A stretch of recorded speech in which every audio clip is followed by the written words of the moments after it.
உருக வைத்தாய் ஒரு பார்வையிலே என்று உதிர வைத்தாய் ஒரு வார்த்தையிலே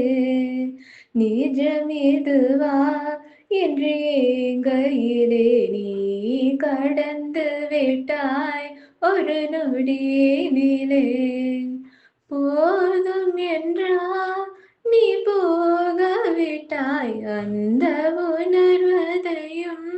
மெல்ல சிதைத்து விட்டாய் முதலும் இல்லா ஒரு முடிவும் இல்லா எந்த பாதையில் பின் நீ தடம் பதித்தாய் உள்ளம் சொல்ல தவிக்க உன்னை இன்னும் நினைக்க கனம் கொள்ள என்னை ஏதோ உள்ளே கொள்ளுதே முன்னே சென்ற நேரம் பின்னே என்னை காண மௌனம் வந்து பேசிட கண்ணீர் வாக்குதே.